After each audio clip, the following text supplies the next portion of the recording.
C'est un dirigeant d'église qui gagne sa vie en tant que pêcheur pendant la journée et qui participe à des réunions et accomplit ses devoirs le soir. Il a une mauvaise connexion Internet, des problèmes d'approvisionnement électrique et il rencontre aussi toutes sortes de difficultés dans son devoir. Comment s'appuie-t-il sur Dieu pour surmonter toutes ces difficultés? En subissant ces choses, quel gain obtient-il?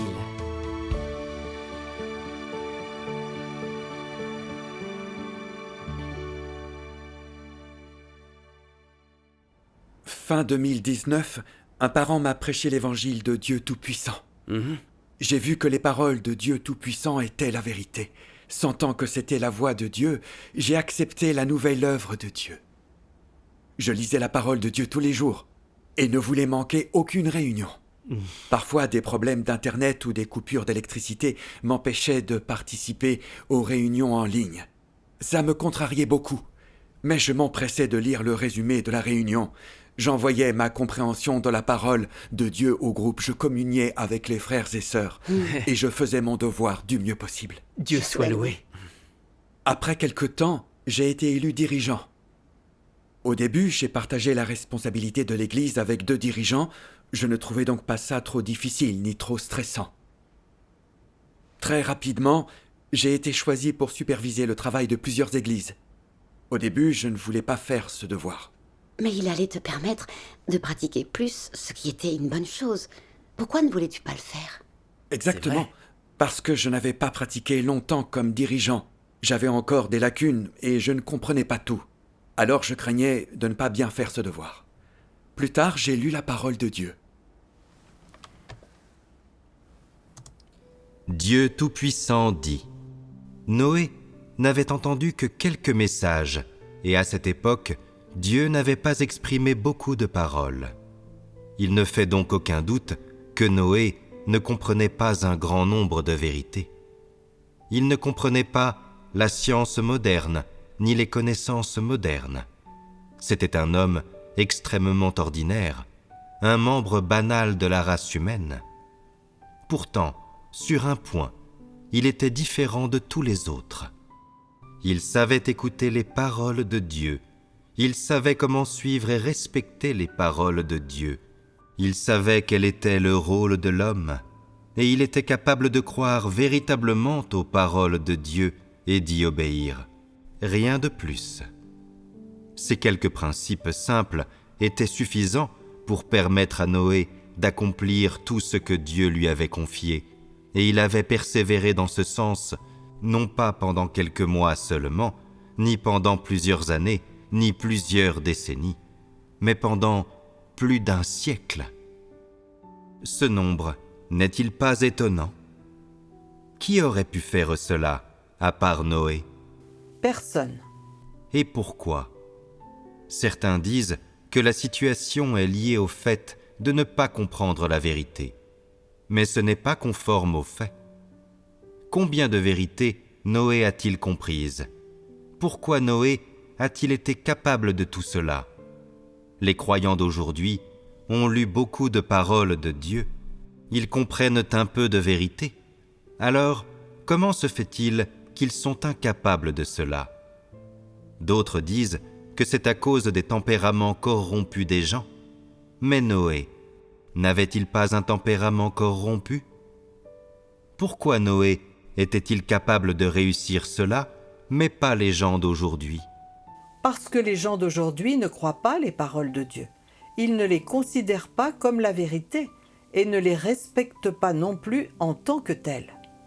Et pourquoi sont-ils incapables de traiter les paroles de Dieu comme la vérité? Pourquoi sont-ils incapables de respecter les paroles de Dieu? Parce qu'ils n'ont aucune crainte de Dieu. Donc, quand les gens n'ont pas une grande compréhension de la vérité et qu'ils n'ont pas entendu de nombreuses vérités, comment la crainte de Dieu apparaît-elle? Dans l'humanité des gens, 2 des choses les plus précieuses de toutes doivent être présentes. La première est la conscience et la seconde est le sens d'une humanité normale. Posséder une conscience et le bon sens d'une humanité normale est le standard minimum pour être une personne. C'est le standard minimum, le plus élémentaire pour mesurer une personne. Or, ces deux choses sont absentes chez les gens d'aujourd'hui, et donc, quel que soit le nombre de vérités qu'ils entendent et comprennent, la crainte de Dieu leur échappe. Alors, quelle est la différence dans l'essence des gens d'aujourd'hui si l'on compare avec Noé? Ils n'ont pas d'humanité. Et quelle est l'essence de ce manque d'humanité? Celle de bêtes et de démons. De bêtes et de démons.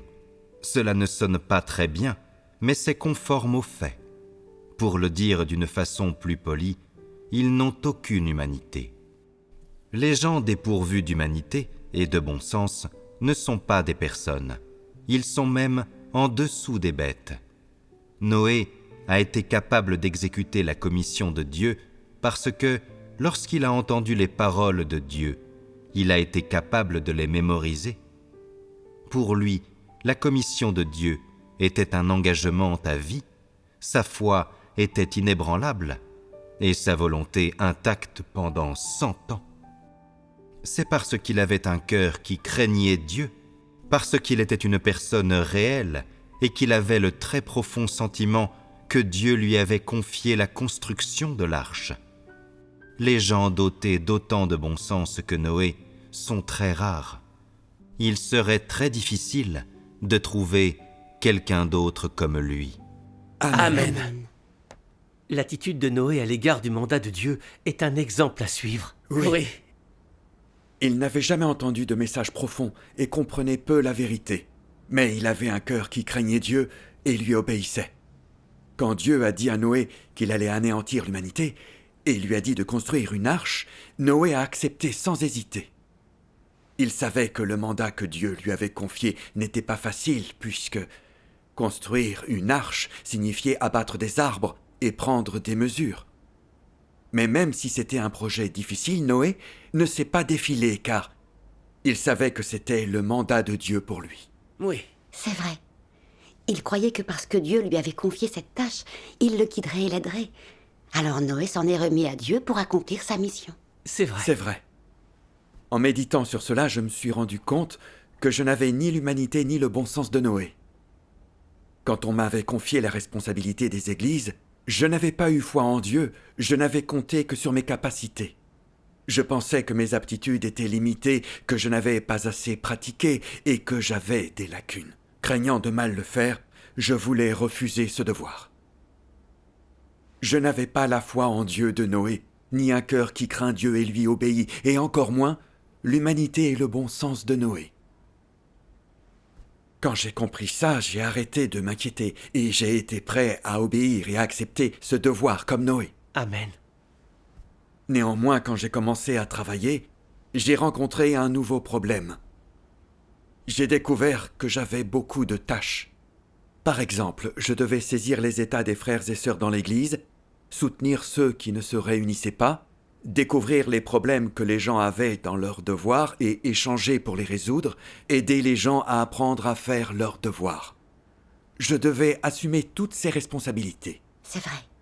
Quand j'ai été confronté à ces problèmes, je n'ai pas su par où commencer. Je ne savais pas comment bien faire ce travail et je me suis senti extrêmement stressé. Ces difficultés m'ont rendu négatif et j'ai eu envie de dire aux dirigeants que je ne pensais pas convenir pour ce devoir parce que je n'avais pas d'expérience et qu'il me posait beaucoup de problèmes. Plus tard, il a découvert mon état et m'a envoyé un passage de la parole de Dieu. J'ai lu cette parole de Dieu. Dieu Tout-Puissant dit : à l'époque où Dieu a envoyé Moïse conduire les Israélites hors d'Égypte, quelle a été la réaction de Moïse face à la commission que Dieu lui a confiée ? Il a dit qu'il n'était pas éloquent, mais devait chercher ses mots. Il a eu ce seul et léger doute, qu'il n'était pas éloquent, mais devait chercher ses mots. Mais a-t-il été réfractaire à la commission de Dieu ? Comment l'a-t-il accueilli ? Il est tombé à terre et s'est prosterné. Qu'est-ce que cela signifie ? Cela signifie se soumettre et accepter. il s'est prosterné de tout son être devant Dieu, ne tenant aucunement compte de ses préférences personnelles, ni des difficultés qu'il rencontrait. Il n'en a pas fait mention. Peu importe ce que Dieu voulait qu'il fasse, il le faisait immédiatement. Pourquoi a-t-il été capable d'accepter la commission de Dieu alors même qu'il savait qu'il ne pouvait rien y faire? Parce qu'il avait la vraie foi au fond de lui. Il avait eu un peu d'expérience de la souveraineté de Dieu sur toutes les choses et les questions. Et au cours de ces 40 années d'expérience, il en était venu à savoir que la souveraineté de Dieu était toute puissante. Donc, il a accepté la commission de Dieu avec empressement et s'est mis en route, sur le champ, pour accomplir la commission que Dieu lui avait confiée. Il s'est mis en route. Qu'est-ce que cela signifie? Cela signifie qu'il croyait vraiment en Dieu, se reposait vraiment sur lui et se soumettait vraiment à lui. Il n'a pas été lâche, il n'a pas suivi son propre choix ou essayé de refuser. Au contraire, il avait une confiance totale et il s'est mis en route pour agir avec la commission de Dieu sur lui, rempli de foi. Sa foi était « Si Dieu a commissionné cela, alors tout sera fait selon sa parole. Dieu m'a demandé d'emmener les Israélites hors d'Égypte, alors je le ferai. Puisque c'est la commission de Dieu, il ira œuvrer et il me donnera de la force. Il me suffit de coopérer. » Telle était la perception de Moïse. Les circonstances de l'époque n'étaient pas favorables aux Israélites ou à Moïse. Aux yeux des hommes, conduire les Israélites hors d'Égypte était simplement une tâche impossible, car l'Égypte était coupée par la mer Rouge et la traversée était encore un nouveau défi. Était-il possible que Moïse n'ait réellement pas appréhendé combien cette commission serait difficile à accomplir?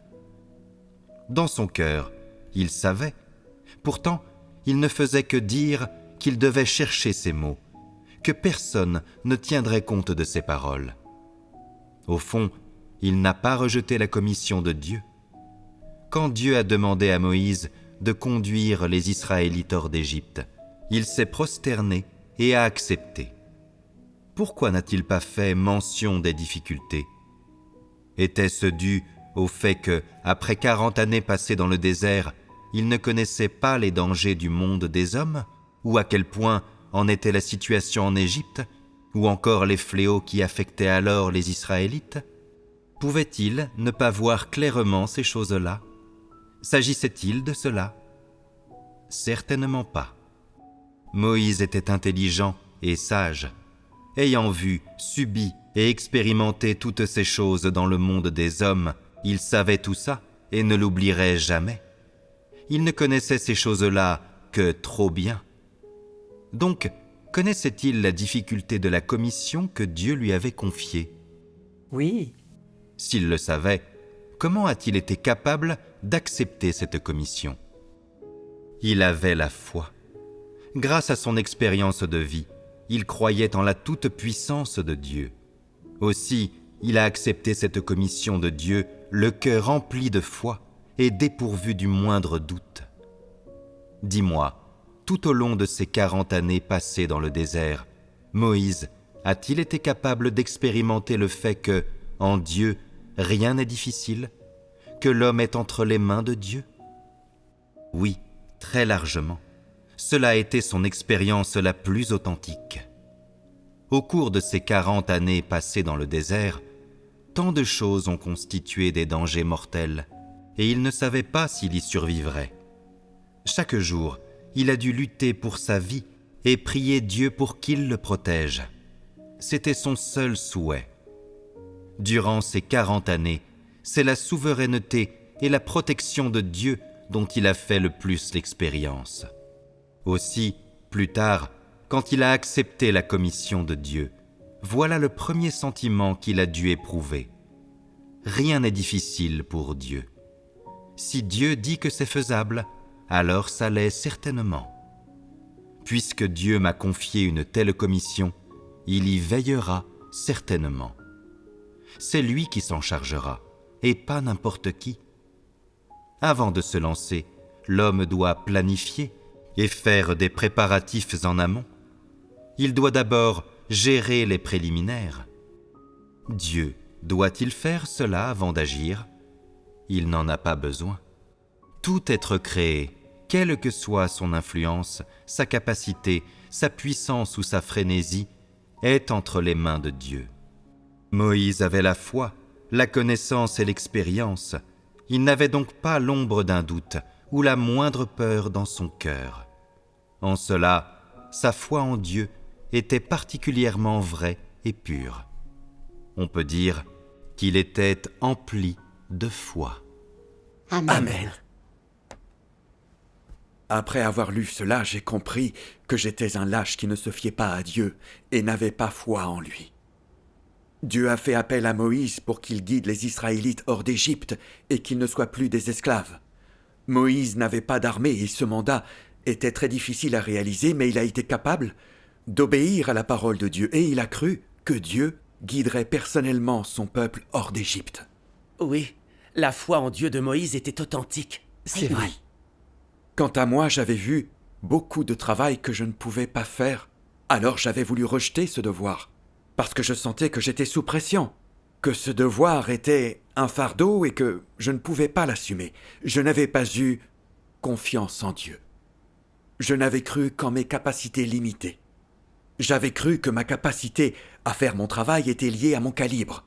Je n'avais pas cru que tout était fait par Dieu, qu'on coopérait juste. J'avais été arrogant. C'était avec la permission de Dieu que j'accomplissais ce devoir. Tout est contrôlé par Dieu.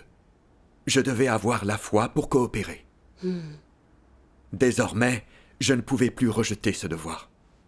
J'étais convaincu que tant que je me fierais à Dieu, il me guiderait et m'aiderait, me permettant d'apprendre la vérité dans toute difficulté, de saisir les différents principes.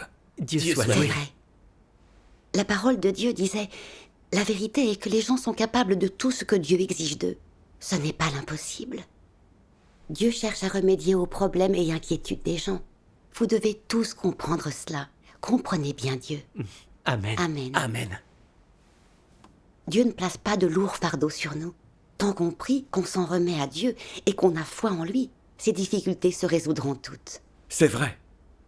Faire ce devoir a révélé que je manquais de foi et a compensé mes lacunes, me permettant de traverser plus d'épreuves et de comprendre la vérité. Dieu Oui. soit loué. Au Venezuela, on a des problèmes avec l'eau, l'électricité, Internet et l'économie. Et il arrive qu'on doive travailler plus dur que d'habitude pour nourrir nos familles. Mon père et moi partions pêcher tous les jours à 3 heures du matin, et on ne rentrait que dans l'après-midi. Passer toute la journée en mer m'épuisait. Mais je ne voulais pas me reposer en rentrant, parce qu'il y avait des choses que je ne savais pas faire dans mon devoir, et j'avais besoin de temps pour étudier et compenser mes lacunes pour bien accomplir mon devoir. Si je n'accomplissais pas bien mon devoir, je trahirais Dieu. J'ai pensé aux saints de l'ère de la grâce. Ils avaient suivi le Seigneur Jésus, prêché l'Évangile, étaient soumis à des difficultés et ont beaucoup souffert. Comment comparer ma souffrance à la leur ? Donc la première chose que je faisais quand je rentrais, c'était de regarder sur mon téléphone les tâches à accomplir. J'envoyais aussi des messages aux frères et sœurs pour voir s'ils avaient des difficultés. Si quelqu'un ne savait pas comment accomplir son devoir, je l'aidais et lui expliquais ce que j'avais appris en faisant le mien. Dieu soit loué. Dans l'accomplissement de mon devoir, j'ai commencé à apprendre à m'en remettre à Dieu. Et quand mes frères et sœurs rencontraient des difficultés, je priais Dieu pour qu'il me guide et pour trouver des paroles de Dieu qui les aideraient. Quand je partageais la parole de Dieu et échangeais sur mon expérience, leurs états s'amélioraient un peu. J'ai aussi gagné beaucoup de choses en aidant les frères et sœurs et ma compréhension de la vérité est devenue plus claire. C'est merveilleux. En vivant ça, j'ai vu que quelles que soient nos difficultés, tant qu'on se fie à Dieu, il nous guidera. Même si je rencontrais toujours des difficultés, je n'étais plus aussi faible qu'avant. Dieu soit loué. Dieu soit loué. Mais j'ai vite été confronté à un autre problème. Que s'est-il passé? Exactement. À cause de mes problèmes Internet, je ne pouvais pas me réunir régulièrement avec mes frères et sœurs, et je ne pouvais pas accomplir mon devoir. Je savais que ce problème n'était pas de mon ressort. Alors j'ai longuement prié Dieu, lui demandant de me guider dans cette situation. Après avoir prié, j'ai petit à petit retrouvé mon calme. Puis j'ai lu cette parole de Dieu.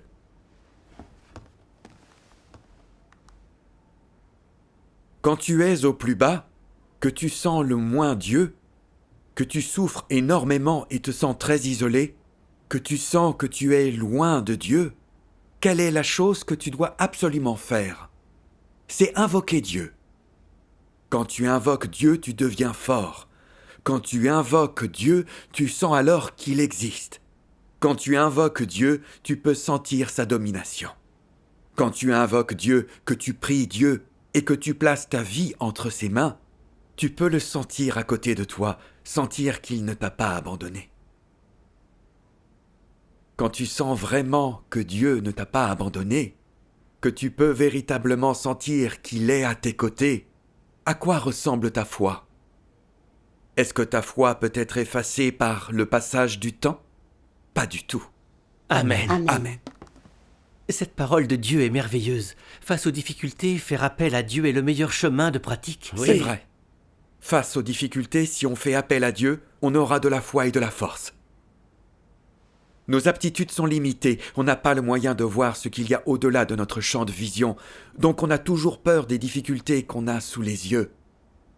Dieu gouverne tout, et tant qu'on s'en remet à lui, il nous guidera et nous aidera à accomplir nos devoirs. Cette parole de Dieu m'a donné de la foi et de la force. Je ne pouvais pas échouer à faire mon devoir face à de nombreuses difficultés. Je devais prier, m'appuyer sur Dieu pour travailler dur à l'accomplissement de mon devoir. Dieu Dieu soit soit loué. Je suis donc sorti pour chercher une meilleure connexion Internet, pour assister à la réunion. Parfois, quand j'animais une réunion, je sortais vers 20h et je rentrais quand la réunion était finie vers 23h. J'étais terrifié sur le chemin du retour, parce que je vivais dans un quartier dangereux de Margarita. Et j'avais peur qu'on me vole mon téléphone, ce qui m'aurait empêché d'accomplir mon devoir. Je priais souvent Dieu pour qu'il me donne la force de persévérer au milieu des difficultés. Peu après, j'ai reçu un message. L'un des frères avait découvert ma situation et pris l'initiative de m'envoyer ceci. « Mon frère, je sais que tu traverses une situation difficile et que tu sors tard le soir pour faire ton devoir. C'est très dangereux. J'ai un vélo que je peux te prêter quand tu en as besoin. Tu pourras te déplacer plus facilement. » Dieu soit Dieu loué. soit loué. J'avais beaucoup appris grâce à ces difficultés. Je m'en remettais à Dieu. J'en étais venu à comprendre que Dieu régnait sur tout et que c'était Dieu qui arrangeait nos environnements. Au cours de mon expérience, j'avais vu les actes de Dieu et ma foi avait grandi. Quand d'autres rencontraient des difficultés similaires, je partageais la parole de Dieu avec eux et j'échangeais sur mon expérience pour les aider et leur donner foi en Dieu. Dieu soit Dieu loué. soit loué. Entendre ton expérience m'est bénéfique. Autrefois, je craignais avoir des difficultés, mais je comprends maintenant que Dieu se sert de ces difficultés pour perfectionner ma foi et ma confiance en lui. Dieu soit loué. Oui. Chaque jour après la pêche, je lisais la parole de Dieu chez moi. Puis au moment des réunions, je sortais à vélo pour trouver une bonne connexion Internet. À chaque fois que je priais Dieu, je lui demandais de me guider pour que je fasse mieux mon devoir. Ma situation difficile ne m'inquiétait plus. Je voulais juste bien faire mon devoir en accord avec les exigences de Dieu. Même si je devais rencontrer d'autres difficultés, j'étais prêt à obéir aux arrangements de Dieu, à faire l'expérience de l'environnement qu'il avait arrangé pour moi et à chercher à satisfaire son cœur. Dieu soit loué. Après quelque temps, les frères et sœurs m'ont aidé à trouver une maison avec une connexion plus stable. J'ai été reconnaissant envers Dieu Tout-Puissant parce que je pouvais faire mon devoir et parce que, sous la direction de Dieu, j'avais fait des progrès. Dieu soit loué. Il y a quelques jours, le dirigeant m'a de nouveau dit que je serais responsable de plus de travail, que mon fardeau serait plus grand et que je devrais m'occuper de plus de tâches et de frères et sœurs. Ça ne m'a inspiré ni inquiétude ni plainte. Tant que je continuerai à me fier à Dieu, il m'aiderait à faire mon devoir correctement. Amen. Dieu soit loué. Dieu Tout-Puissant dit: plus tu seras soucieux du cœur de Dieu, plus ton fardeau sera lourd, et alors plus ton expérience sera riche. Lorsque tu seras soucieux de la volonté de Dieu, il te donnera un fardeau, et ensuite t'éclairera au sujet des tâches qu'il t'a confiées. Après que Dieu t'aura donné ce fardeau, tu te focaliseras sur les vérités liées quand tu liras les paroles de Dieu. Si ce fardeau se rapporte aux conditions de vie de tes frères et sœurs, c'est un fardeau que Dieu t'a confié. Et alors tes prières quotidiennes incluront également ce fardeau. Ce que Dieu fait t'a maintenant été confié, et tu es prêt à accomplir ce que Dieu veut faire. C'est ce que signifie prendre le fardeau de Dieu comme le tien propre. Dans de nombreux cas, les épreuves de Dieu sont des fardeaux qu'il donne aux gens. Quel que soit le fardeau que Dieu t'a imposé, c'est un poids que tu dois accepter, car Dieu te connaît et sait que tu peux le supporter. Le fardeau que Dieu te donne ne sera pas excessif par rapport à ta stature et à ta capacité. Tu es donc capable de le supporter. Peu importe le fardeau que Dieu te donne, peu importe l'épreuve, n'oublie pas une chose. Que tu comprennes ou non la volonté de Dieu et que tu reçoives ou non l'éclairage du Saint-Esprit après avoir prié, que ce soit ou non Dieu qui te discipline ou t'envoie, un avertissement à travers cette épreuve, peu importe que tu ne comprennes pas. Tant que tu ne retardes pas ton devoir et que tu peux t'y tenir fidèlement, Dieu sera satisfait et tu resteras ferme dans ton témoignage. Amen. Amen. Amen. Dieu soit loué. En lisant cette parole de Dieu, j'ai compris que Dieu nous donnait des fardeaux qu'on pouvait assumer, qu'il connaissait notre stature et ce dont on était capable. Plus on se soucie de la volonté de Dieu, plus on porte un fardeau dans nos devoirs, plus nos expériences sont riches et plus notre compréhension sera profonde. Je dois prier Dieu pour accepter ce fardeau avec sincérité et avec obéissance, pour être capable de chercher la vérité et sa volonté derrière toute chose. Parce que mon cœur est engourdi, que mes notions sont nombreuses, et que je sais que ma stature est immature et ma foi insuffisante. Dieu soit loué. En traversant toutes ces difficultés, j'ai compris que les moments difficiles me permettraient de mieux me connaître, de mieux connaître Dieu et d'avoir plus foi en lui. Dieu soit loué. loué. Quand j'avais commencé ce devoir, je priais rarement Dieu et je ne cherchais pas sa direction. J'essayais de compter sur mes talents pour mon devoir et je n'avais pas foi en Dieu. En comprenant cette parole de Dieu et sa volonté, j'ai gagné la foi et travaillé dur dans mon devoir.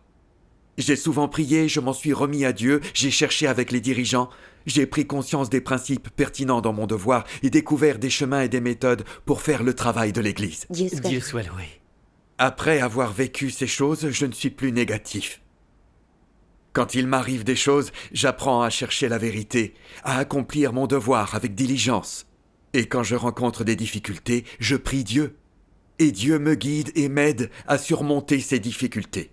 Mes problèmes ne me semblent plus aussi grands. Dieu soit Dieu loué. soit loué. Dieu nous permet d'expérimenter des difficultés, c'est bon pour notre entrée dans la vie. C'est vrai. Si je n'avais pas connu ces difficultés, je n'aurais pas été éclairé par Dieu.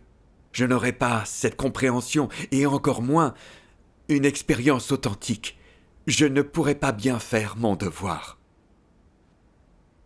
Je comprends la parole de Dieu qui dit « Plus tu seras soucieux du cœur de Dieu, plus ton fardeau sera lourd et alors plus ton expérience sera riche. Amen. » J'ai hâte de porter d'autres fardeaux pour rendre à Dieu son amour. Dieu soit loué. De nos jours, le Venezuela a de nombreuses difficultés avec son économie, ses services publics et Internet. Même si je me sens parfois stressé, j'ai appris à m'en remettre à Dieu, à le chercher et à avoir foi en lui. Sans toutes ces difficultés, je ne comprendrais pas le sens de faire mon devoir, ni comment chercher Dieu au milieu des difficultés. Merci à Dieu de me permettre d'avoir cette connaissance. Dieu soit loué. Rendons grâce à Dieu.